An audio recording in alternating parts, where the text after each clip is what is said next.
Alright everyone, settle in for tonight's exploration. We're veering off the well-trodden path of heroic sagas and stepping into something a touch more unvarnished. Prepare for a deep dive, not into the tales of rugged individualism forging a new nation, but into the perilous, exploited and often crushingly monotonous daily existence of a coal miner and his family in a 19th-century American company town, nestled deep in the Appalachian hills. That idealized image of hard-working folk building a prosperous future or the quaint charm of a tight-knit mountain community, well, the unvarnished truth for those beholden to King Coal and the company store was often a far cry, a life lived on the edge of danger and debt, where your modern comforts and workplace protections would seem an impossible, almost fantastical luxury. So, find your coziest spot. If you appreciate a journey into the raw, unfiltered past, a like on the video would be fantastic, and do consider subscribing for more of these historical reality checks. As always, I'm curious to know where you're joining us from tonight. Drop a comment with your location and time. It's always a highlight seeing our global community. Okay, perhaps dim those lights, let a soft ambient sound fill the room, and let's embark on tonight's rather sobering journey together. Your arrival in this isolated mountain hollow, this coal camp, was likely prompted by promises of steady work, a decent wage, a chance to escape sharecropping or a life of even deeper poverty elsewhere. Recruiters with their smooth talk and glossy pamphlets painted a picture of opportunity. What you found was a town entirely owned and operated by the coal company, the houses, the store, the church, the school if one even existed, and most importantly the mine that would consume your days and all too often your health. Your independence began to erode the moment you stepped off that company-owned train or wagon.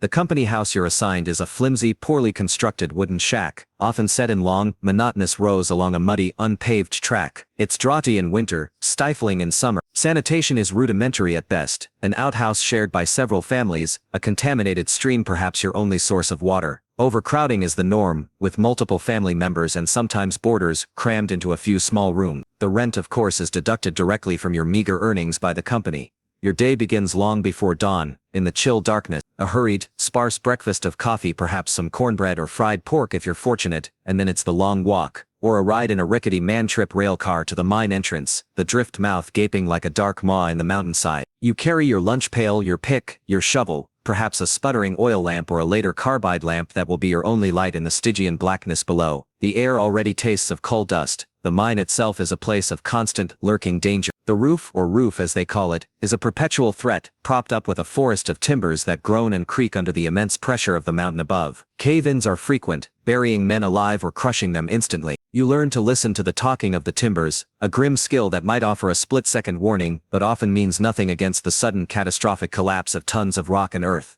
Then there's the gas, methane, or fire damp, colorless, odorless, and lethally explosive. A spark from a pick striking rock, a poorly maintained lamp, can ignite it in a devastating blast, searing lungs and tearing through the tunnels. Or black damp, an oxygen-deficient atmosphere that can suffocate you silently, insidious. You carry a safety lamp, perhaps, but its flame is a fragile guardian against these invisible killers. Every breath feels like a gamble. The coal dust is your constant companion, above ground and below. It coats your skin, your clothes, your lungs. You inhale it with every breath, a fine abrasive grit that slowly, inexorably, leads to miners' asthma, or the dreaded black lung disease. You see older miners, men still in their 30s or 40s, coughing rackingly, their chests tight, their breath shallow, their futures already stolen by the dust. But you push that thought away. You have a quota to meet. The work itself is brutally demanding. Lying on your side in a cramped seam, sometimes only a few feet high, you swing your pickaxe, chipping away at the coal face, or you drill holes by hand for blasting powder, then retreat as the shot fire ignites the charge, the explosion shaking the very earth, filling the air with more dust and acrid smoke. Then you shovel the fallen coal into carts, your muscles screaming, your back aching, sweat pouring down your dust-caked face. Your pay is not in dollars, but in scrip, company-issued tokens or paper money, redeemable only at the company store. This is the heart of the system that keeps you in perpetual debt.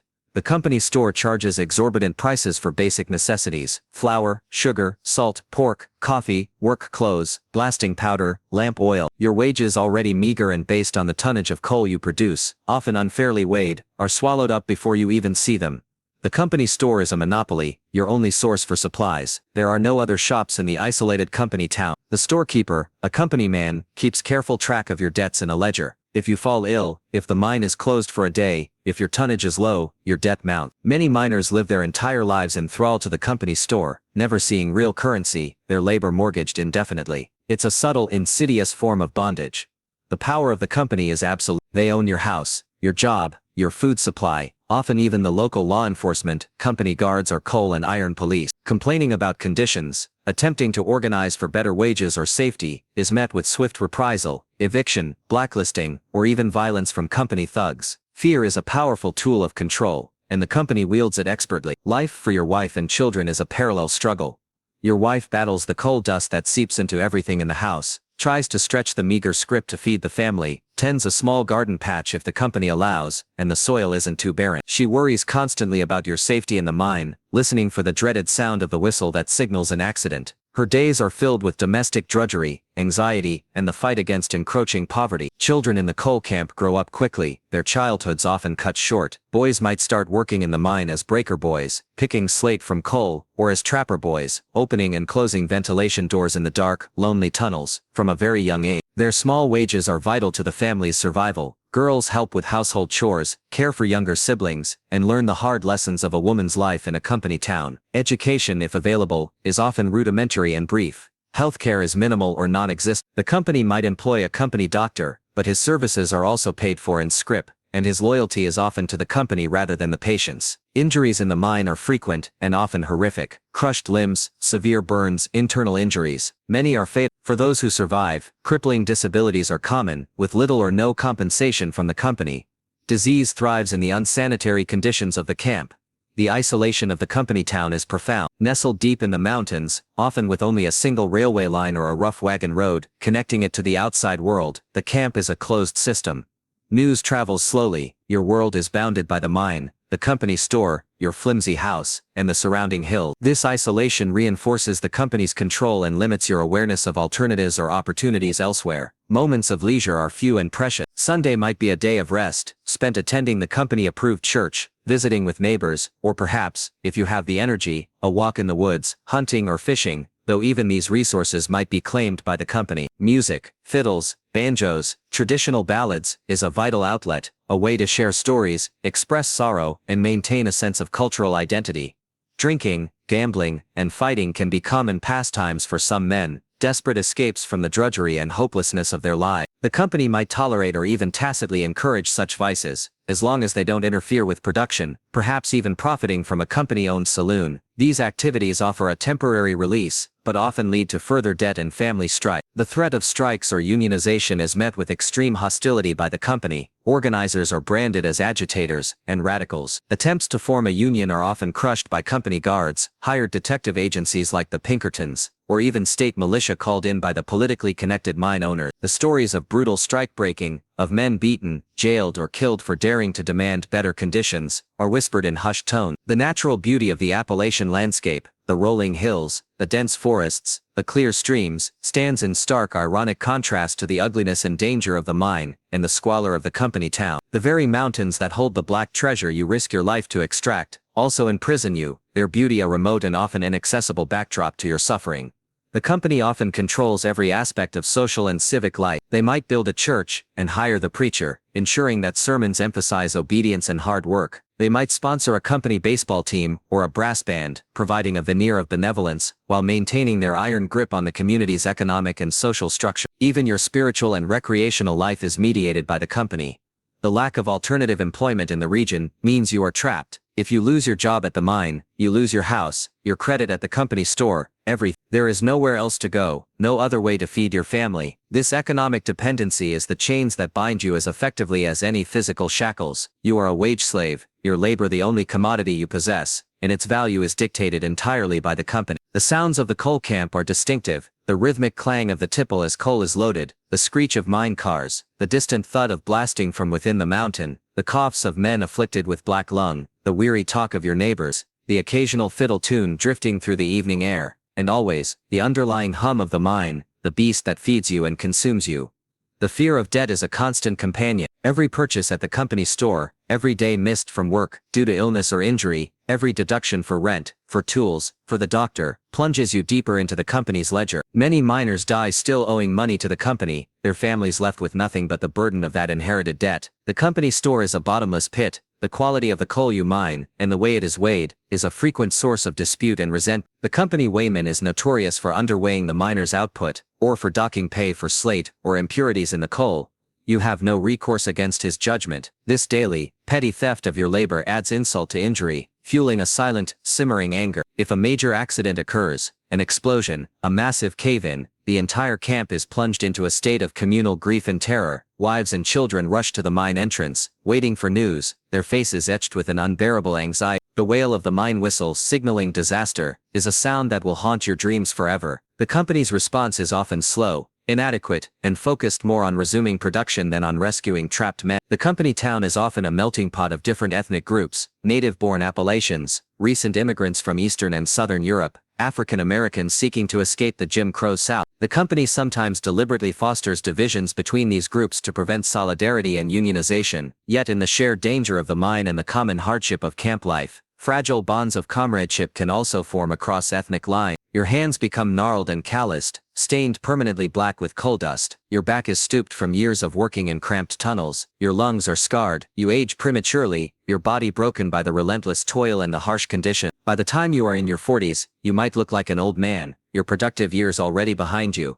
The water sources in the coal camp are often polluted by mine runoff, by human waste, by the general lack of sanitation. Typhoid, dysentery and other waterborne diseases are common, especially among children. The company takes little or no responsibility for providing clean water or proper sewage disposal. Your health, and that of your family, is a secondary concern to the extraction of coal. The company often employs its own private police force, the Coal and Iron Police, or company guards. These men are often brutal and thuggish, their primary role to enforce company rules, intimidate workers, and suppress any signs of unrest or union activity. They are a law unto themselves, operating outside the normal channels of civil authority, and are widely feared and hated by the miners. The hope for a better life for your children is what keeps many miners going. You endure the darkness, the danger, the exploitation, in the desperate hope that your sons will not have to follow you into the mines, that your daughters will marry out of the camp, that somehow, they will escape the cycle of poverty and death. This hope is a fragile, flickering candle in a vast and oppressive darkness. The political power of the coal companies is immense. They control local politicians, judges, and law enforcement. Laws regulating mine safety or workers' rights are weak, poorly enforced, or non-existent. The state often sides with the company owners during labor disputes, sending in militia to break strikes. You are a voiceless, voteless cog in a machine that grinds you down for profit. The simple pleasures of life, a shared meal with your family, a song sung around a fireside, the laughter of children, a walk in the woods on a rare day off, take on a heightened significance in the face of so much hardship. These are the moments you cling to, the reminders that even in the darkest of circumstances, human connection and the capacity for joy can endure. The air in the valley often hangs heavy with coal smoke from the mine's coke ovens or the chimneys of the company houses. It blackens the landscape, coats the vegetation, and further irritates your already compromised lungs. The very environment around you is a testament to the dominance of coal, its extraction poisoning the land, and the people who live on it. The company may sponsor religious revivals or temperance meetings, ostensibly for the moral uplift of the workers, but often also as a means of social control, discouraging activities that might lead to unrest or reduced productivity. Your spiritual life, like everything else, can be subtly manipulated by the company's agenda. If you are injured in the mine, your prospects are grim. There is usually no workers' compensation, no disability pay. You might be evicted from your company house if you can no longer work. Your family might be forced to rely on the charity of neighbors, or your children might have to enter the workforce at an even younger age to make up for your lost income. An injury often means a descent into even deeper poverty. The tools of your trade, the pick, the shovel, the auger, the blasting powder, are often sold to you by the company at inflated prices, the cost deducted from your earnings. You are, in effect, paying for the privilege of risking your life to extract the company's coal. This is another layer of the systemic exploitation that defines your existence. The company store often extends credit liberally, knowing that this will bind you more tightly to them. The snake, the pluck me, these are the derisive terms miners use for the company store, acknowledging its predatory nature. You might try to budget, to economize, but the high prices and your low wages make it almost impossible to escape the cycle of debt. The solidarity among miners, though often suppressed, is a powerful force. In the face of shared danger and exploitation, bonds of mutual support are forged. Miners look out for each other in the treacherous conditions underground, share news, and sometimes, secretly begin to talk of organizing, of fighting back,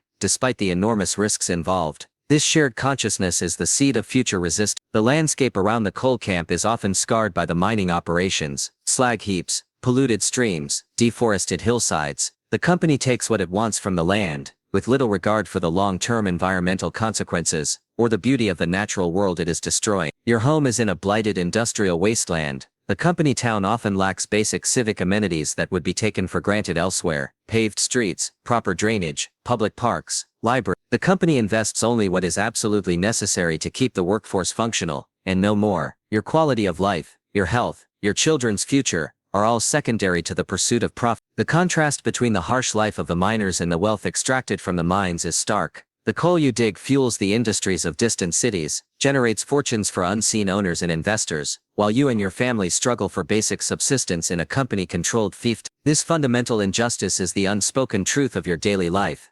The faint hope of working your way out, of saving enough money to leave the coal camp and start a new life elsewhere, is what sustains some, but the system is designed to prevent this. The low wages, the company's store debt, the lack of opportunities, all conspire to keep you trapped, a permanent resident of this Appalachian hollow. The stories of those who tried to fight the company, who spoke out against injustice, who attempted to organize their fellow workers, are often told in hushed, fearful tones. They are tales of blacklisting, beatings, evictions, even death. These stories serve as a chilling reminder of the company's power and the price of defiance. The seasonal rhythms of the mountains, the vibrant green of spring, the hazy heat of summer, the blaze of autumn foliage, the stark white of winter, provide a backdrop to your unchanging routine of labor and hardship. Nature's beauty is a constant, silent witness to your human struggle within its embrace. The language of the mine, terms for different coal seams, types of rock, tools, dangers, becomes your second nature. You learn to read the signs of a bad roof, to smell the telltale scent of gas, to understand the coded knocks and signals used underground. This specialized knowledge is essential for survival, a grim expertise learned in the University of the company often discourages or prohibits independent gardening, or the keeping of livestock beyond a few chickens, to ensure your complete dependence on the company's store. Any small measure of self-sufficiency is a threat to their control. Your diet, like your housing and your employment, is dictated by the company. The legacy of this life is often one of broken health, chronic poverty, and a deep-seated resentment. Even if you survive the mines, the years of breathing coal dust, of backbreaking labor, of poor nutrition, take their toll. You carry the mark of the coal camp in your body and your spirit for the rest of your days. The local church, often built and maintained by the company, with a preacher whose salary may depend on company largesse, preaches a gospel of hard work, obedience and acceptance of one's lot in life. It offers solace to some, but for others, it feels like another instrument of company control, sanctifying their exploitation. The small rough-hewn crosses in the camp cemetery, many marking the graves of men killed in the mine, or children who died from disease, are a constant, somber reminder of the fragility of life in this place. Each cross tells a story of loss, of hardship, of a life cut short by the insatiable demands of coal. The occasional arrival of a union organizer, a shadowy figure, risking everything to bring a message of hope and collective action, is a moment of intense excitement and profound danger. Meetings are held in secret, in the woods or in darkened cabins. The dream of a union, of a fair wage, of safe working conditions, is a powerful, almost mythical, aspiration. The company town represents a peculiar form of industrial feudalism, where the company owns not just the means of production, but the entire lives of its workers, from cradle to grave. Your home, your food, your credit, your employment, even your access to justice and information, are all filtered through the lens of company profit and control. The folk songs and ballads that emerge from these coal camps are filled with tales of hardship, danger, disaster, and a yearning for dignity and justice. They are a testament to the resilience of the human spirit, a way of preserving memory, expressing grief, and sometimes planting the seeds of defiance. These songs are the unwritten history of your people. You watch your children growing up in this environment, and your heart aches. You want a better life for them, but the options are few. The mine beckons for your sons, a life of domestic drudgery for your daughters. Education is a distant dream. Escaping the gravitational pull of the company town requires almost superhuman effort and luck. The rare instances of a major mine disaster elsewhere, reported belatedly in a tattered newspaper or by word of mouth, send a chill through your community. You know that the same fate could befall you, your friends, your family, at any moment. The thin line between life and death in the pit is a daily terrifying reality you must learn to live with.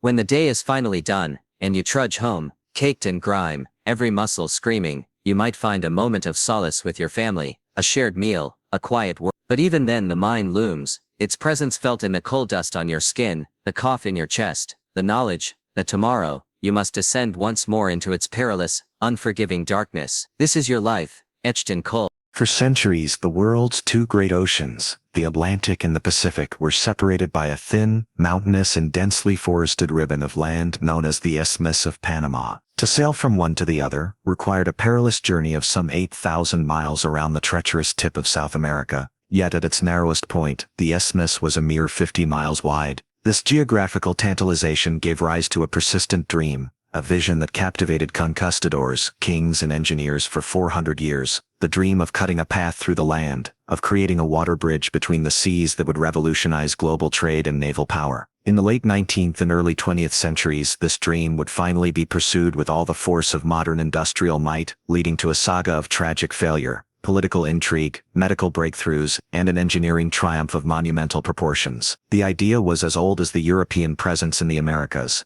In 1513, the Spanish explorer Vasco Núñez de Balboa struggled across the isthmus and became the first European to gaze upon the Pacific Ocean. Soon after, Holy Roman Emperor Charles V ordered the first survey for a possible canal route, but the technological and medical challenges of the tropical jungle were far too great, and the dream remained dormant for centuries, a tantalizing what-if in the minds of visionaries. It was not until the late 19th century that a serious attempt was made, spearheaded by a man who seemed destined for the task, Ferdinand de Lesseps. De Lesseps was a French diplomat and promoter of immense charm and reputation, celebrated throughout the world as the hero who had successfully built the Suez Canal, connecting the Mediterranean to the Red Sea. In the 1880s, buoyed by his past success and an outpouring of patriotic French investment, he turned his attention to Panama. His vision, however, contained a fatal flaw. He was convinced, against the advice of more cautious engineers, that he could replicate his Suez success by digging a sea-level canal straight through the Panamanian Isthmus. He failed to appreciate the profound differences between the flat, arid desert of Egypt and the mountainous, rain-drenched, disease-ridden jungle of Panama.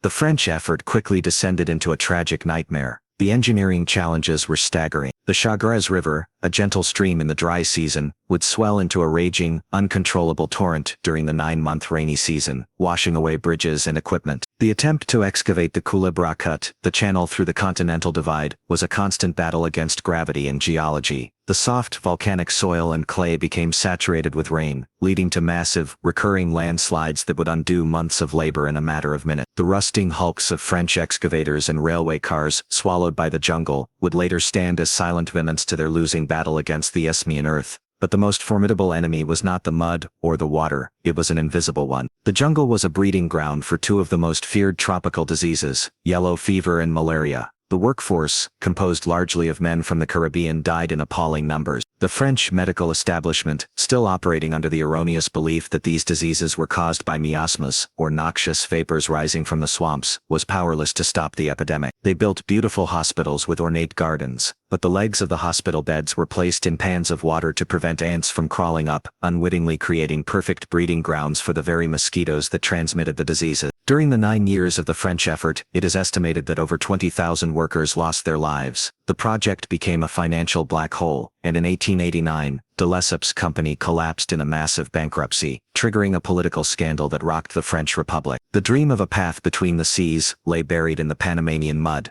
At the dawn of the 20th century, another nation, the United States, began to look towards the isthmus with renewed interest. A rising industrial and naval power with possessions in both the Atlantic and Pacific, America had a compelling strategic and commercial need for a canal. This need was dramatically highlighted during the Spanish-American War in 1898, when the battleship USS Oregon took 67 days to sail from the west coast around Cape Horn to join the fighting in the Caribbean. The new American president, Theodore Roosevelt, a man of immense energy and ambition, was determined to succeed where the French had failed. He famously declared, "I am going to make the dirt fly." Before the digging could begin, however, a political obstacle had to be cleared. The Isthmus of Panama was a province of the nation of Colombia. Roosevelt's administration negotiated a treaty with Colombia for the canal rights, but the Colombian Senate, feeling the terms were unfair, rejected it. Roosevelt, infuriated by this obstruction, was not to be denied. In a classic example of his big stick diplomacy, the United States covertly supported and encouraged a nascent Panamanian independence movement. In November 1903, the revolution began. The masterstroke of American intervention was the arrival of the warship USS Nashville off the Panamanian coast. Its presence, ostensibly to protect American lives and property, effectively prevented Colombian troops from landing to crush the small rebellion. Within days, the United States formally recognized the new Republic of Panama. A new treaty was swiftly signed, granting the United States control in perpetuity over a 10-mile-wide canal zone, giving it the legal authority to build its canal. The American effort, which began in 1904, was led by a series of chief engineers, but it was John Stevens, a tough and pragmatic railroad man, who laid the true foundation for success. When he arrived, he found a demoralized workforce and the rusting remnants of the French failure. He immediately halted all excavation, declaring, "There are 3 diseases in Panama. They are yellow fever, malaria, and cold feet, and the worst of these is cold feet." Stevens realized that before the engineering problem could be solved, 2 other battles had to be won: the battle against disease and the battle of logistics. He concentrated first on building the infrastructure needed to support the massive workforce: housing, kitchens, sanitation systems, and most importantly, rebuilding the Panama Railroad as the vital lifeline for removing the excavated earth.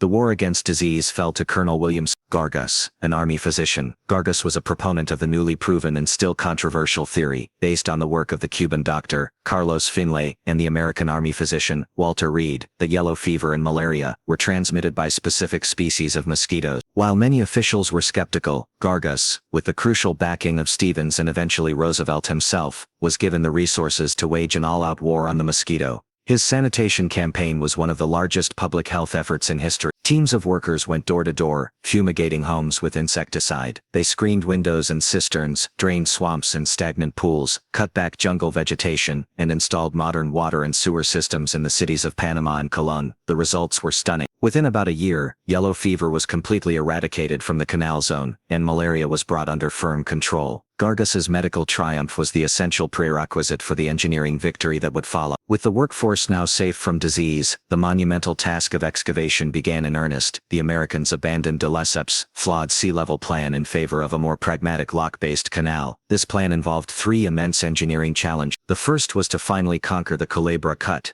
For 9 miles, workers had to blast and dig their way through the rock and shale of the Continental Divide. It was a relentless, grueling task. Massive steam shovels, some weighing over 95 tons, scooped up tons of earth with each bite, loading it onto trains that ran on a complex system of tracks, hauling the spoil away to be used for dams and breakwaters. The work was constantly plagued by landslides, as the heavy rains saturated the unstable hillsides, but the engineers persevered, relentlessly digging and redigging the Great Trench. The second challenge was to tame the wild Chagres River. The solution was to build the Gatun Dam, an immense earthen dam that blocked the river's flow, creating the vast, man-made Gatun Lake. At the time of its completion, it was the largest dam and the largest artificial lake in the world. This lake, situated 85 feet above sea level, would form a major part of the canal's waterway, allowing ships to sail across the isthmus for over 20 miles in deep water. The third and final challenge was to build the locks, the massive concrete chambers that would act as water elevators, lifting ships from sea level up to the height of Gatun Lake, and then lowering them back down on the other side. 3 sets of locks were constructed, at Gatun on the Atlantic side, and at Pedro Miguel and Miraflores on the Pacific side. These were the largest concrete structures ever built, their construction requiring vast quantities of cement and intricate networks of electric railways to pour the concrete. The lock chambers were immense, over 1,000 feet long and 110 feet wide. Their hollow, buoyant steel gates were masterpieces of engineering, moved by complex machinery, housed in tunnels within the lock walls. The construction of the canal was a 10-year epic, involving a workforce that at its peak numbered over 40,000 men. The majority were laborers from the Caribbean, particularly Barbados and Jamaica, who performed the grueling manual labor of digging and construction under difficult conditions. While their death rate from disease was a fraction of what it had been in the French era, thousands still died from accidents, particularly from dynamite explosions and railroad mishaps during the excavation of the Culebra Cut. It was their labor and sacrifice that made the great project possible. Finally, in 1913, the work neared completion. The dikes were dynamited, and the waters of Gatun Lake flowed into the Culebra Cut, uniting the 2 sides.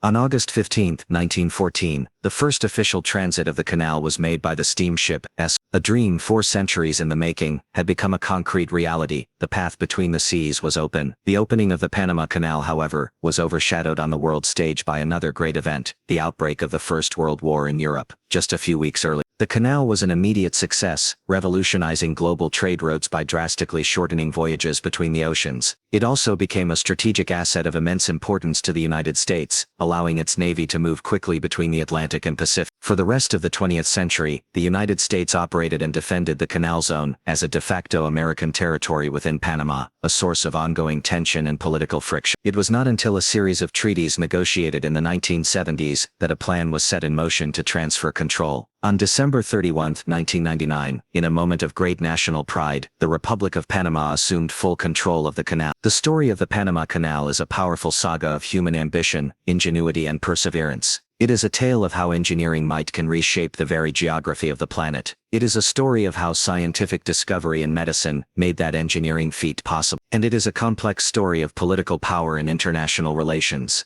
It stands today as a monumental testament to the human capacity to overcome immense natural obstacles, a concrete ribbon of water that not only joined two oceans, but forever changed the flow of global commerce and history.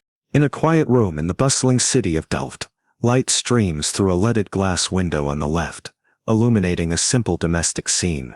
A woman stands, her back partially to us, pouring milk from an earthenware jug into a bowl. The moment is mundane, ordinary, yet captured on canvas with a reverence and luminous stillness that elevates it to something timeless and profound. This intimate scene, with its celebration of domestic virtue and the quiet dignity of daily life, would have been an unthinkable subject for the grand art of previous centuries. But this was 17th century Holland, the Dutch Republic, a new kind of nation with a new kind of society, and it demanded a new kind of art.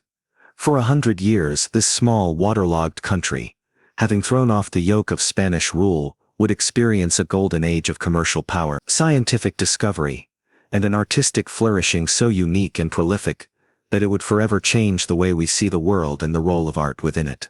The Dutch Golden Age was born from decades of conflict. The 80 Years' War against Habsburg Spain was not just a fight for political independence.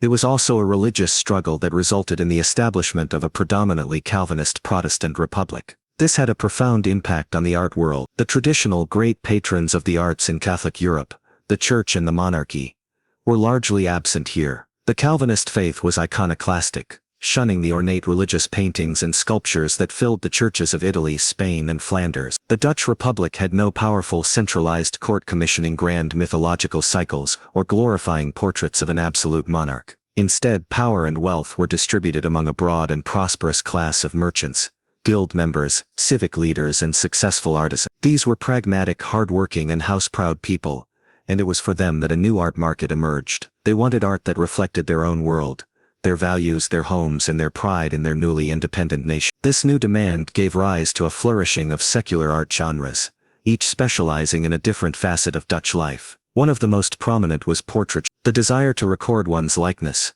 once the privilege of kings and high nobility, was now accessible to any successful merchant or civic official who could afford the fee. In the city of Haarlem, Frans Hals became famous for his revolutionary approach to the portrait. With his energetic, visible brushstrokes, he captured not just a static likeness, but the fleeting vitality and personality of his subjects, a cheerful drinker raising a glass, a confident guildswoman with a knowing smile. He painted with a verve that made his sitters feel alive and present. A uniquely Dutch innovation was the group portrait, a commission undertaken by civic guard militias, boards of governors for charities, and professional guilds. These paintings presented a complex artistic challenge: how to give each paying member his due prominence, while still creating a coherent and dynamic composition. In the hands of a lesser artist, the result could be a stiff, static lineup of faces. But it was in this genre that the greatest master of the age, Rembrandt van Rijn, would make one of his most revolutionary statements. Rembrandt moved from his native Leiden to the booming metropolis of Amsterdam,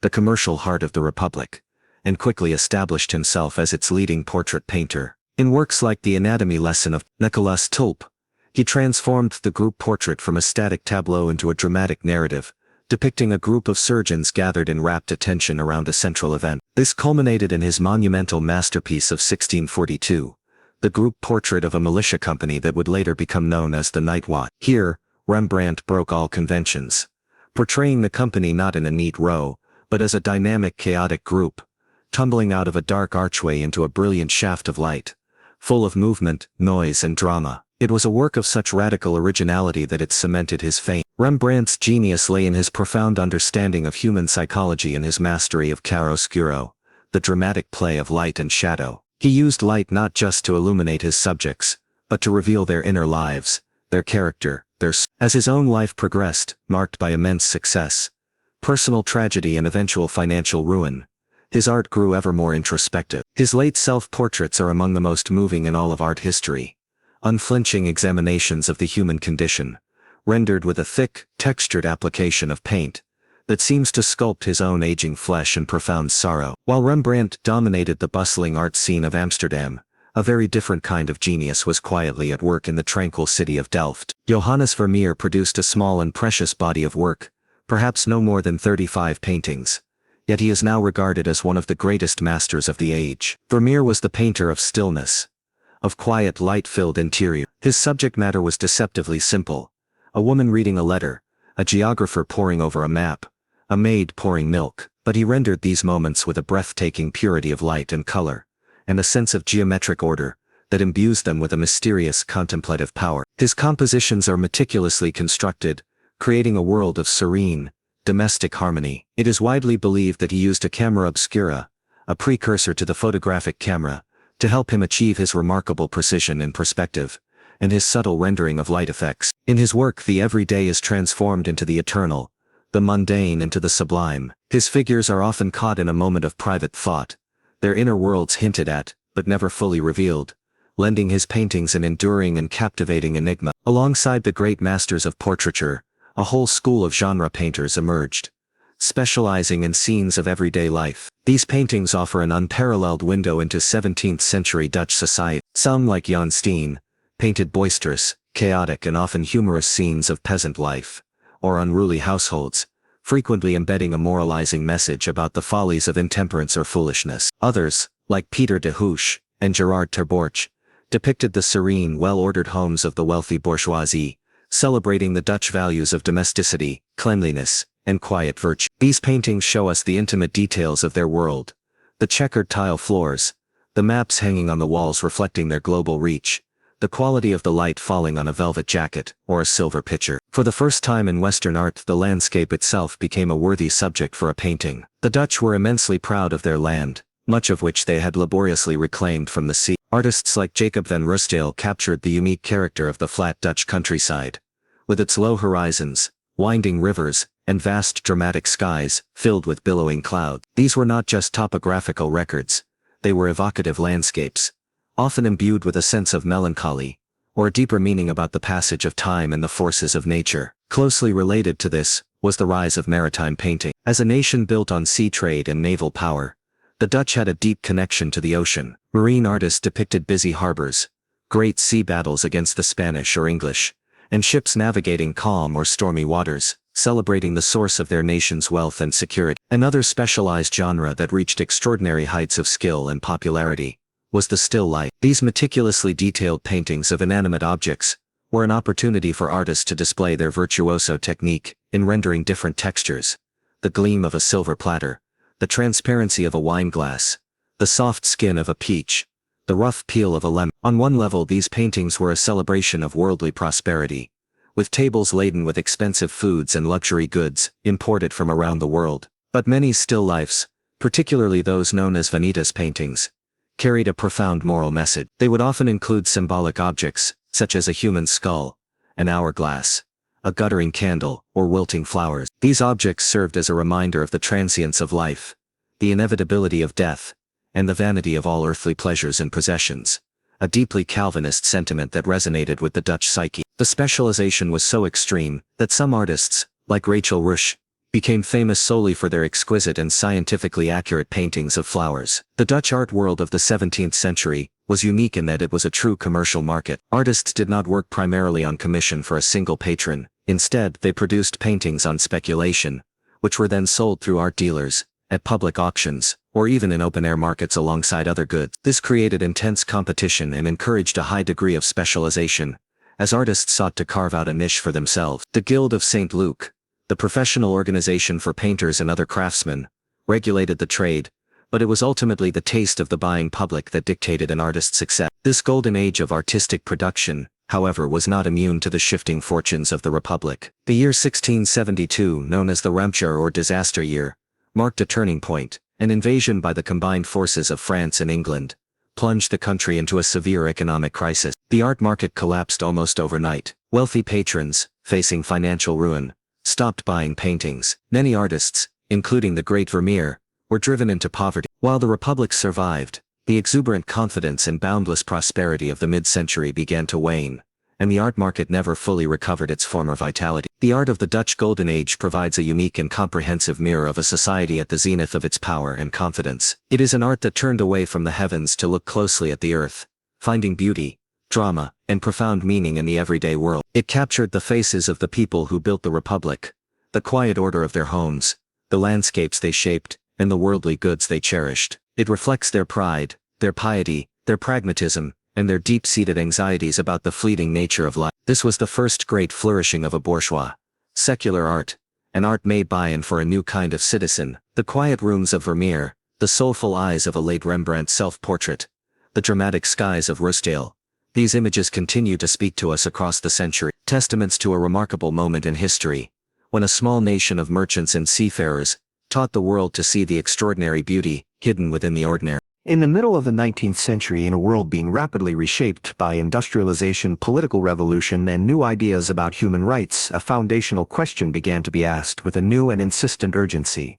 If liberty and equality were the celebrated ideals of the age, why were they universally denied to one half of the population? In the parlors of London and the meeting halls of upstate New York, women began to articulate a radical proposition, that they too were citizens, that they too were endowed with reason, and that they too deserved a voice in the governments that ruled their lives. This was the beginning of the long, arduous, and multi-generational struggle for women's suffrage, a battle fought with petitions and parades, with reasoned arguments and radical acts of defiance, a movement that would fundamentally challenge the established social order and ultimately redefine the very meaning of democracy. The intellectual seeds of the movement were sown in the soil of the Enlightenment. Thinkers who had championed the rights of man had often unintentionally provided a language and a logic that could be extended to women. Mary Wollstonecraft, in her groundbreaking 1792 work, A Vindication of the Rights of Woman, had argued passionately that women were not naturally inferior to men, but only appeared so due to a lack of education. But it was in the crucible of another great moral crusade, the abolitionist movement, that the American suffrage movement found its voice and its first generation of leaders. Women like Lucretia Mott and Elizabeth Cady Stanton were tireless workers for the abolition of slavery, yet even within this progressive movement, they found themselves silenced and sidelined by their male colleagues. The hypocrisy was stark. They were fighting for the freedom of one group of people while being denied their own basic rights as citizens. This frustration culminated in a landmark event in the summer of 1848. In the small town of Seneca Falls, New York, Stanton and Mott organized the first women's rights convention. There they presented a Declaration of Sentiments, a document brilliantly modeled on the American Declaration of Independence. It listed the grievances of women against a patriarchal society and, most radically of all, it included a resolution demanding that women be granted the right to vote. At the time, this demand was so controversial that even some of the convention's supporters hesitated to endorse it. But the die was cast. The American struggle for suffrage had officially begun. Soon after, Elizabeth Cady Stanton, the movement's brilliant philosopher and writer, formed a lifelong partnership with Susan B. Anthony, a tireless organizer and strategist. Together they became the driving force of the American movement for the next half-century. They campaigned with unflagging energy, crisscrossing the country to deliver lectures, gather petitions, and lobby politicians. They endured ridicule, hostility, and constant dismissal, but they never wavered. The American Civil War brought a temporary pause to their efforts, as many suffragists dedicated themselves to the Union cause, hoping their patriotism would be rewarded. But their hopes were dashed during the period of Reconstruction that followed. The 14th and 15th Amendments to the Constitution extended civil and voting rights to African American men, but pointedly and deliberately excluded women. This perceived betrayal caused a painful split in the movement, with one faction, led by Stanton and Anthony, opposing any amendment that did not also enfranchise women, and another, led by Lucy Stone, supporting the amendments for black men as a necessary step forward, believing women's turn would come later. For 2 decades these two rival organizations worked separately, weakening the movement's overall impact. Across the Atlantic, in Great Britain, a parallel struggle was unfolding.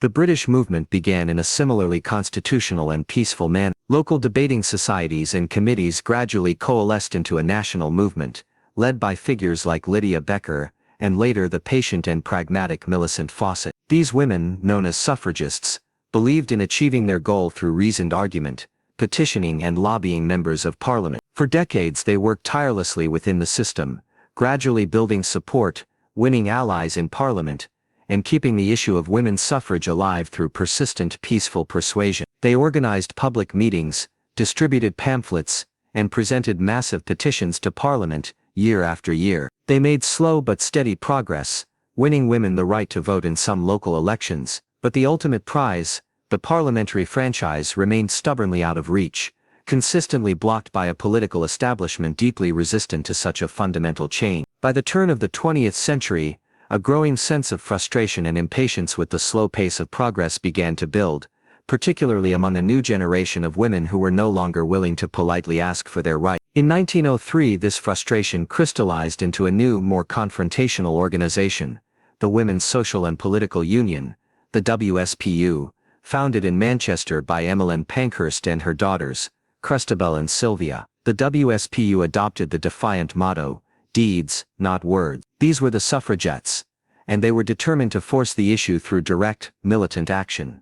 The suffragettes embarked on a campaign of civil disobedience that systematically escalated in intensity. It began with heckling politicians and disrupting political meetings. It moved on to massive, theatrical parades and demonstrations designed to capture public attention. Then it escalated further. Suffragettes chained themselves to the railings outside Parliament and 10 Downing Street. They began a campaign of window smashing in prominent London shopping districts. They cut telegraph wires, poured acid into mailboxes, and in some cases committed arson against unoccupied buildings and churches. Their goal was to make the country ungovernable, to prove that the state could not continue to ignore the demands of women without paying a constant and disruptive price. The government, led by Prime Minister Scrip, a staunch opponent of women's suffrage, responded with increasing severity. Thousands of suffragettes were arrested and imprisoned. In prison, the activists adopted a new and powerful political weapon, the hunger strike. Refusing to be treated as common criminals,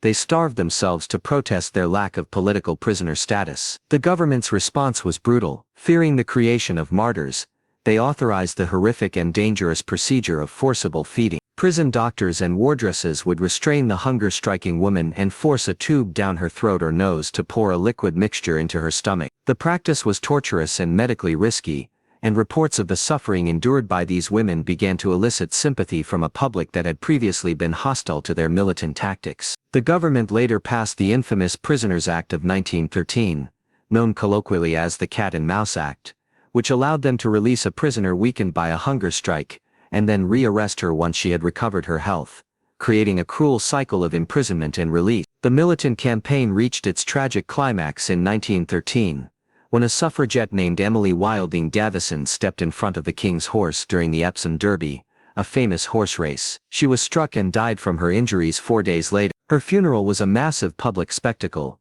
and she became the movement's most famous martyr.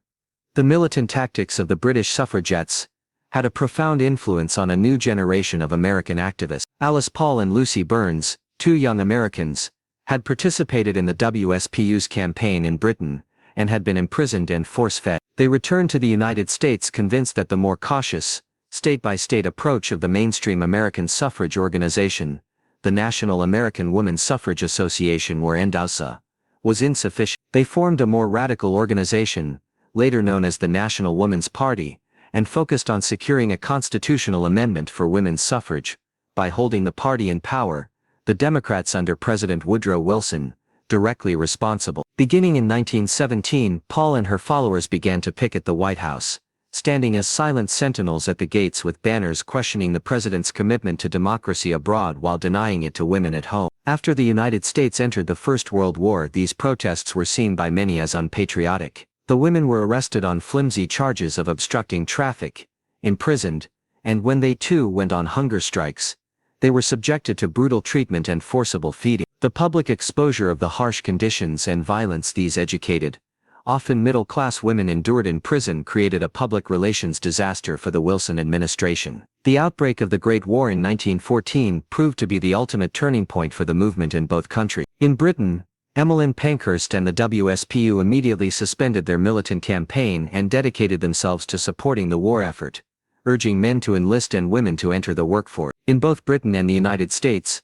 women flooded into munitions factories, worked on farms, served as nurses at the front, and took on countless other roles essential to the war effort, roles that had previously been considered the exclusive domain of men. Their immense and vital contribution fundamentally shifted public opinion. The old arguments against women's suffrage, that they were too emotional, too fragile, that their proper place was in the home, that they did not contribute to the defense of the nation, were decisively undermined by the reality of their wartime service. It became increasingly difficult for politicians to deny the vote to women who were playing such a crucial role in securing victory.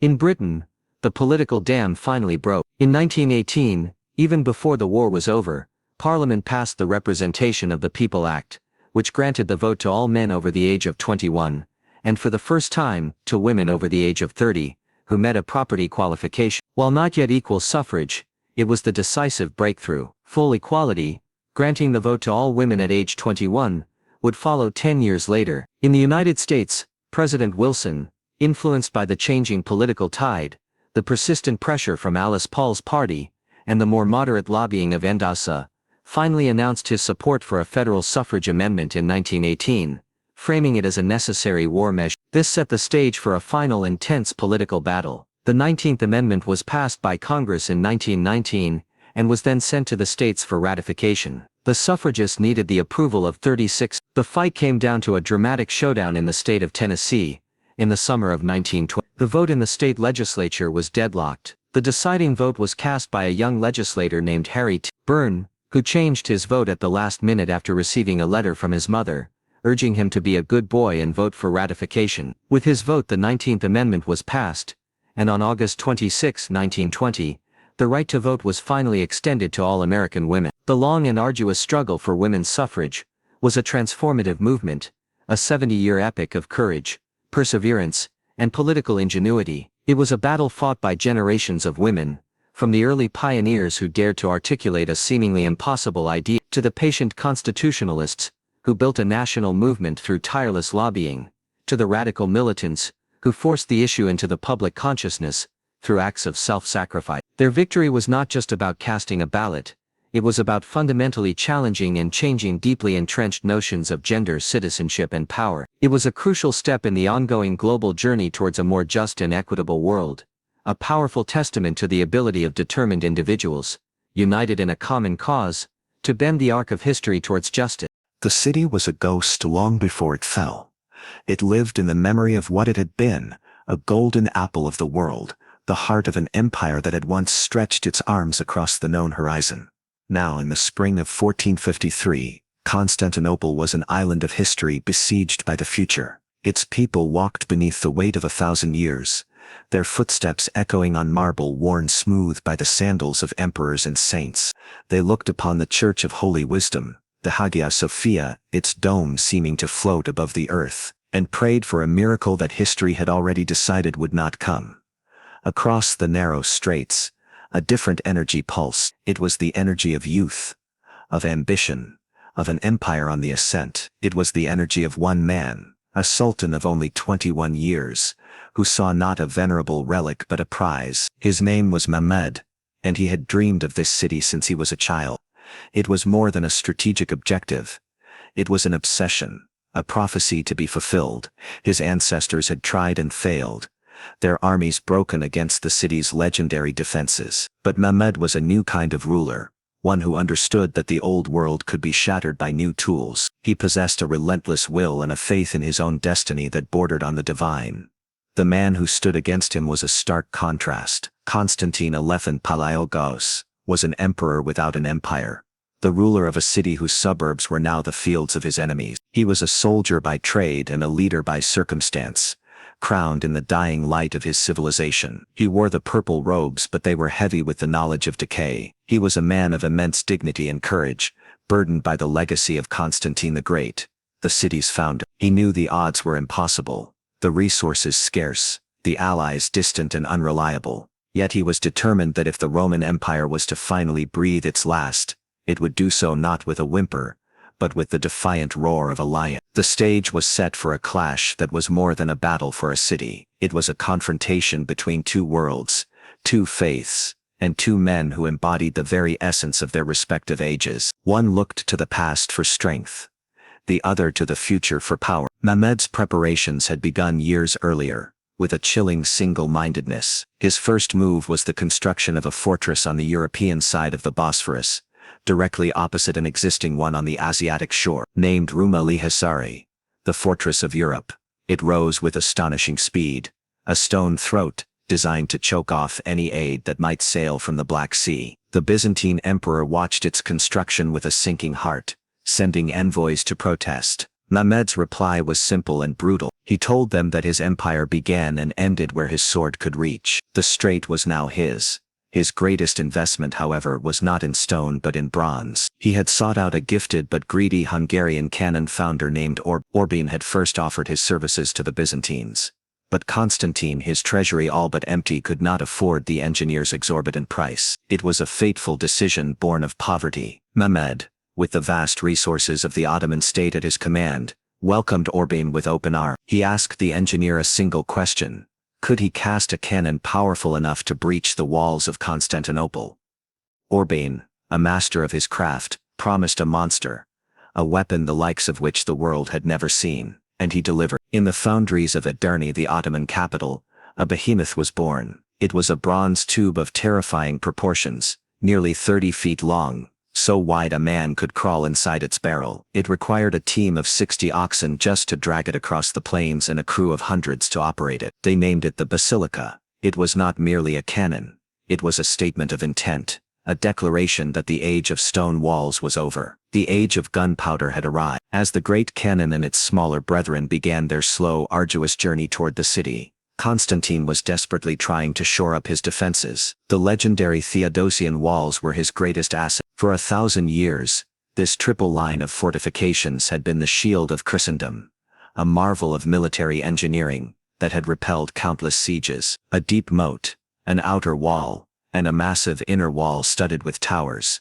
It was a system designed to exhaust and break any attacker. But the shield was old and cracked. The empire's poverty meant the walls had fallen into disrepair in many places. More critically, they were built to withstand torsion catapults and trebuchets, not the focused percussive shock of gunpowder. Constantine rallied his people. Citizens, monks, and nuns worked alongside soldiers, patching crumbling sections with earth and timber, clearing the great moat, and praying for the intercession of the Virgin Mary, the city's celestial protector. The city's defenders were a shadow of its former glory. Constantine could muster barely 7,000 fighting men to defend 14 miles of walls. Of these, about 2,000 were foreign mercenaries, primarily Italians. Their presence was both a blessing and a source of tension. The deep schism between the Orthodox Greek Church and the Catholic Latin Church had left a legacy of bitterness and mistrust. Many of the city's inhabitants viewed the Latins with as much suspicion as they did the Turks. Yet, among these foreigners was a man who would become the soul of the defense. Giovanni Giustiniani Longo,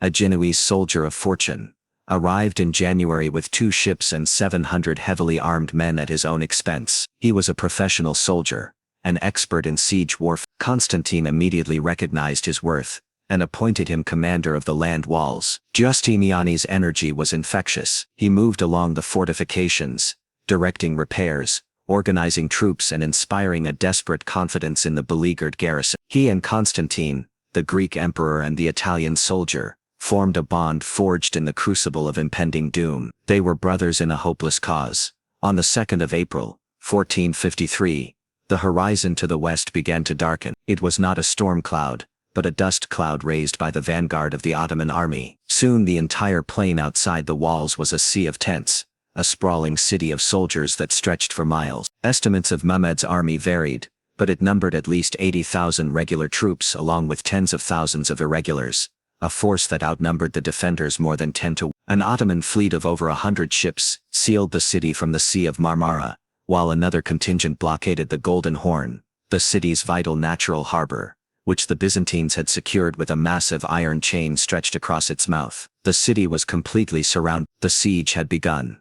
For a few days an eerie quiet settled. Mehmed organized his army, assigning sections of the wall to his commanders. He positioned his prized cannons, the basilica taking pride of place opposite the weakest section of the land walls, near the St. Romanus Gate. On the 6th of April, the quiet was shattered. A single thunderous boom echoed across the city, a sound so profound it shook the foundations of the ancient churches, and rattled the souls of the people within. The basilica had spoken. Its first shot was a calibration, flying over the walls and landing harmlessly in the city. The second, however, struck the battlements with cataclysmic force, sending a cloud of stone and dust into the air. The daily bombardment the rhythm of life in the city was now dictated by the roar of the great guns. The constant pounding was a physical and psychological assault. Each impact felt like a hammer blow against the heart of the empire. Under the cover of the artillery, Ottoman soldiers moved forward, filling the moat with earth, debris, and even their own dead to create causeways for the assault towers. The defenders fought back with ferocious courage. Giustiniani was everywhere, a whirlwind of action. When a section of wall was breached, he would lead a counterattack, his men working feverishly under a hail of arrows and musket balls to build a new stockade of earth and barrels behind the rubble. The Byzantines, though outnumbered, were fighting for their homes, their faith, and their very existence. They rained down Greek fire, a terrifying incendiary weapon, on the attackers, and their archers exacted a heavy toll. Days bled into weeks. The outer wall in the central section was being systematically demolished by Mehmed's cannons, but every night, the defenders would frantically rebuild, their work illuminated by the fires of the Ottoman camp. The Sultan grew impatient. He had expected the city to be terrified into submission by his artillery. Instead, it resisted with a tenacity that infuriated him. He ordered the first major infantry assault. Waves of irregular troops, the Bashi bazooks, were driven forward, their main purpose to exhaust the defenders before the elite janissaries were sent in. The fighting on the rubble of the outer wall was brutal and intimate. Swords, axes, and knives were the weapons of choice in a desperate, chaotic scrum. The defenders, led by Giustiniani and the emperor himself, held their ground, repelling wave after wave. The attack failed, but it cost the Byzantines precious men and energy. While the battle raged on land, a different drama unfolded at sea. 4 large Genoese ships, 3 chartered by the Pope and 1 belonging to a wealthy Byzantine merchant, were sighted on the horizon, heavy with supplies and reinforcements. Mehmed, confident in his naval superiority, rode his horse to the shore to watch his fleet intercept them. The entire city, it seemed, held its breath, climbing onto the sea walls to witness the battle that could decide their fate. The Ottoman fleet, composed of smaller oar-powered galleys, swarmed around the towering Christian carracks. The disparity in size was comical, like dogs harassing a bear. The tall sides of the Genoese ships made them nearly impossible to board, and their professional marine archers and crossbowmen rained death down upon the exposed Ottoman crews. The wind, which had initially favored the Ottomans, suddenly died down, leaving the fleets becalmed. Then, just as suddenly, the wind picked up again, but this time it favored the Christian ships, filling their great square sails and allowing them to push through the Ottoman line toward the safety of the Golden Horn. The crowd on the walls erupted in delirious cheer. Constantine wept with relief. From the shore, Mehmed watched in a state of apoplectic fury. He was so enraged that he spurred his horse into the shallows of the sea, shouting commands and threats at his admiral, who was later flogged for his failure. The 4 ships slipped behind the Great Chain, a small but significant victory that lifted the spirits of the entire city. This triumph, however, only hardened Mehmed's resolve. If his ships could not enter the Golden Horn, he would find another way. He conceived a plan of breathtaking audacity, one that demonstrated his genius for logistics and his utter contempt for the impossible. He would not sail his ships into the harbor, he would drag them overland. He ordered a road of greased wooden logs to be built over the hill of Galata, the Genoese-controlled suburb across the Golden Horn. In a single night, under the cover of a diversionary bombardment, his engineers and thousands of laborers hauled more than 70 of his smaller ships up the steep slope and down the other side, splashing them directly into the waters of the Golden Horn. When the citizens of Constantinople awoke the next morning, they were met with a sight of pure horror. An Ottoman fleet was now anchored in their protected harbor, rendering the Great Chain useless and forcing the defenders to spread their already thin forces along the miles of vulnerable sea walls. The psychological blow was devastating. The naval victory of a few days prior now seemed a distant memory, replaced by the grim reality that the serpent was now inside the garden. The noose had tightened. The siege ground on. May arrived, a month of oppressive heat and growing despair. Food was running low. The constant bombardment, The lack of sleep and the sheer hopelessness of their situation began to wear down the defenders. Omens and prophecies always prevalent in the superstitious city now took on a terrifying significance. An eclipse of the moon was seen as a sign that the city, whose symbol was the crescent, would fall. A thick, unseasonable fog blanketed the city for days, and when it lifted, a strange light was seen flickering around the dome of the Hagia Sophia, interpreted by some as the Holy Spirit abandoning the city. Mehmed, sensing the defenders' weakening morale, continued to apply pressure from all sides. He ordered his Serbian miners to dig tunnels beneath the walls, hoping to collapse them from below. The Byzantines, however, had their own skilled engineer, a Scotsman named John Grant, who organized a brilliant countermining operation. In the dark, claustrophobic tunnels beneath the earth, a vicious subterranean war was fought. Grant's men would locate the Ottoman tunnels by listening for the sounds of digging, sometimes placing bowls of water on the ground to detect vibrations. They would then dig intercepting tunnels and fight the enemy miners with fire and smoke, or simply collapse the tunnels on top of. Every Ottoman attempt at mining was thwarted, but these small victories could not change the larger equation. The walls, particularly in the Lycus Valley, were now little more than a heap of rubble held together by a wooden stockade and the sheer will of the men defending it. Justiniani was wounded but refused to leave his post. Constantine, shedding his imperial regalia, fought alongside his common soldiers, a purple-clad figure in the dust and chaos, an emperor serving as a simple legionary at the end of time. Mehmed knew the final assault was near. He held a council of war. Some of his older advisors, wary of the campaign's cost and the garrison's stubbornness, urged him to accept a negotiated settlement. The Byzantine emperor had offered a massive tribute in exchange for lifting the siege, but a younger, more aggressive faction, led by the Grand Vizier, urged the Sultan to press on. This was their destiny, they argued.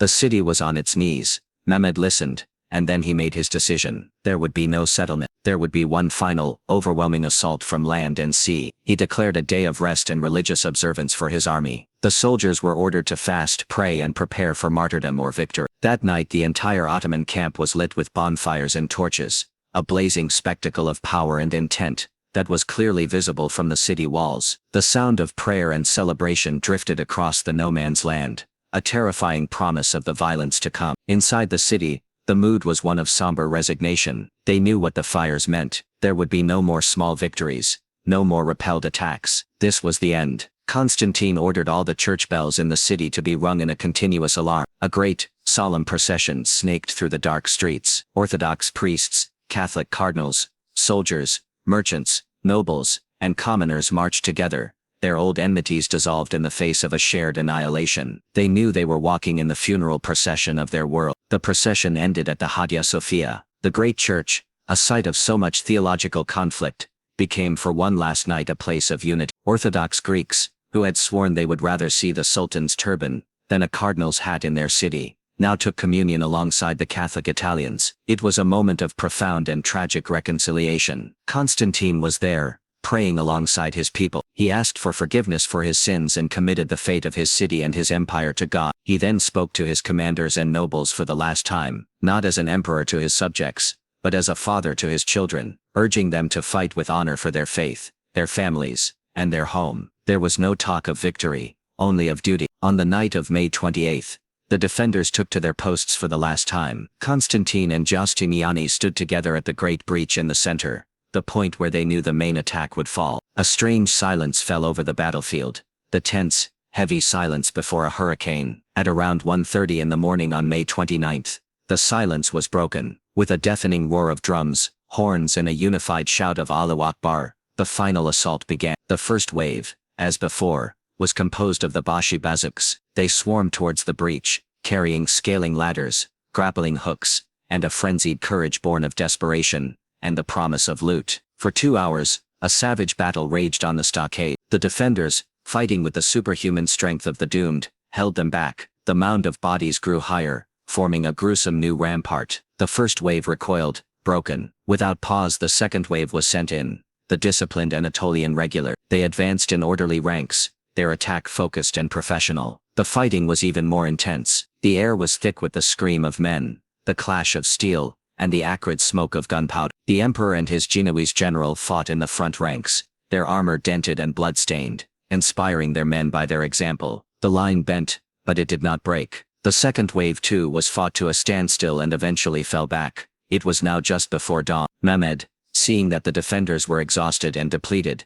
decided it was time to commit his ultimate weapon, the Janissaries. These were the elite of the elite, slave soldiers raised from childhood to be utterly loyal to the Sultan, and the finest infantry in the world. They advanced not with a wild cry, but in a disciplined, unnerving silence, their steady march, a drumbeat of impending death. They hit the weary defenders with the force of a battering ram. The fighting reached a fever pitch of desperation. It was here, at the moment of supreme crisis, that fate dealt the defenders its cruelest blow. A stray piece of shrapnel from a small cannon struck Giovanni Giustiniani. The projectile pierced his breastplate and shattered his hip. He collapsed, bleeding profusely and in agony. His men, seeing their seemingly invincible leader fall, were horrified. The pain and shock were too much for Giustiniani. He begged his bodyguards to carry him from the field. Constantine rushed to his side, pleading with him to stay. To leave now, he argued, would cause a catastrophic collapse in morale. But Giustiniani, his will broken by the pain, insisted. His men carried him away, through a small gate, leading into the city. The effect was exactly as Constantine had feared. The Genoese soldiers, seeing their commander abandon them, panicked. They thought the battle was lost and began to fall back, hoping to follow him to the safety of the harbor. A cry went up, "The Latins are running." The disciplined defensive line, held for weeks by sheer courage, began to unravel. At that precise moment, a group of Janissaries noticed that a small postern gate in the wall, the Kirka Porta, had been accidentally left unbolted. They poured through, climbing the nearby tower, and unfurling the Ottoman standard from its rampart. Simultaneously, the main body of Janissaries, sensing the faltering defense at the great breach, surged forward with renewed strength and overwhelmed the few remaining Greeks, fighting around their emperor. The cry, "The city is taken," spread like wildfire. The defense collapsed completely. Constantine Palaiologos knew the end had come. He was last seen casting off his purple imperial insignia, keeping only his sword. He cried out that the city had fallen, but he was still alive. He then charged headlong into the oncoming sea of Janissaries, followed by the last of his loyal companions. He disappeared into the maelstrom of battle, a Roman emperor dying like a common soldier. He would never be seen again. Chaos engulfed the city. The soldiers, now an undisciplined mob, poured through the gates and breaches. For 3 days, as was the custom, the city was given over to pillage. What followed was a storm of violence, looting, and enslavement. The great churches were desecrated, their ancient treasures stripped, their icons smashed. Citizens fled to the Hagia Sophia, believing its sacred walls would protect them. The Janissaries broke down the great bronze doors and the sanctuary became a scene of massacre and capture. The screams of the dying echoed through the streets where philosophers had once debated and chariots had once raced. On the afternoon of the first day, Sultan Mehmed II made his triumphal entry into the city he had coveted for so long. He rode a white horse, accompanied by his viziers, and his elite guard. He proceeded slowly through the devastated streets, a conqueror surveying his prize. He went directly to the Hagia Sophia. Dismounting, he entered the great church, the jewel of Byzantium. He stopped, picked up a handful of earth, and poured it over his turban as a sign of humility before God. He then ordered that the building be immediately converted into a mosque. The call to Islamic prayer was chanted from the pulpit for the first time, a sound that signaled the definitive end of one era, and the birth of another. The fall of Constantinople was not just the end of a city, it was the end of a direct line that stretched back to Caesar and Augustus. The Roman Empire was finally, truly, gone. The event sent a shockwave across Europe, sparking fear but also, indirectly, renewal. Refugees from the city, scholars carrying precious Greek manuscripts, fled west, helping to fuel the burgeoning Renaissance. The loss of the old trade routes spurred European explorers like Columbus and Vasco da Gama to seek new paths to the east, launching the Age of Discovery. For the Ottoman Empire it was a new beginning. Constantinople, renamed Istanbul, became the magnificent capital of a vast and powerful state that would dominate southeastern Europe and the Middle East for centuries. For Mehmed, it was the fulfillment of his destiny. He was no longer just a sultan, he was Mehmed the Conqueror. Yet, as he walked through the deserted and damaged palace of the emperors, it is said that he quietly recited a line of Persian poetry. The spider weaves the curtains in the palace of the Caesars. The owl calls the watches in the towers of Afros. It was a moment of melancholy triumph, a conqueror's quiet reflection on the inevitable decay of all earthly power, even his own. The golden apple was his, but it was bruised, and the ghost of the city he had destroyed would haunt its new life forever.